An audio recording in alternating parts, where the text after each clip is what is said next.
Le deuil est toujours présent à Ain el-Delb, un petit village situé au sud du Liban où des dizaines de familles ont fait leurs adieux à leurs proches assassinés il y a près d'un mois.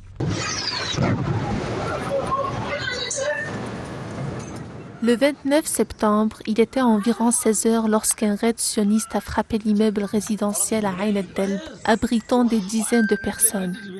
De nombreuses caméras téléphoniques ont filmé le moment terrifiant qui a ébranlé le calme relatif de cette région. Les proches des personnes tombées en martyrs ce jour-là ne se sont toujours pas remis de leur perte. Julia était ma boîte noire. Elle a gardé tous mes secrets et mes histoires. Même si elle était plus jeune que moi, je la consultais sur différentes questions parce qu'elle était tellement mature et consciente des choses qui l'entouraient. Même si elle a 5 ans de moins que moi, Julia a toujours été mon bouclier. Ashraf Ramadan, ce jeune homme accompagné de sa grand-mère, se tiennent près des tombes anonymes de sa sœur et de sa mère dans le cimetière de Saïda. La grand-mère essuie ses larmes et essaie de cacher sa douleur, mais en vain. Julia Ramadan, la sœur d'Ashraf, est tombée en martyr en rendant visite à sa grand-mère. Le 29 septembre, Julia était partie vers sa tombe. J'aurais aimé recevoir un avertissement d'évacuation. Je ne l'aurais pas considéré comme faux. Nous serions partis.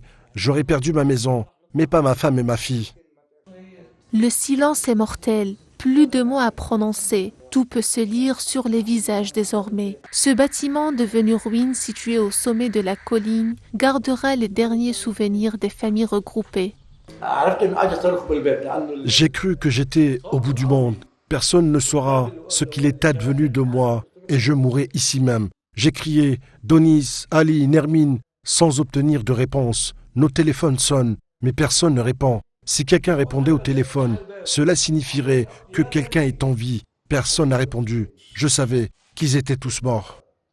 L'attaque contre Ain el-Delb était la plus meurtrière des attaques. Son choc fait encore l'actualité au Liban. Des centaines de sauveteurs ont accouru vers le site du bâtiment effondré. L'opération de sauvetage a duré plus de 43 heures. Les familles ont été retrouvées mortes ensemble. Des images similaires à celles qui proviennent de Gaza et toujours aucune perspective d'avenir. L'entité sioniste ne veut pas d'avenir pour les Libanais.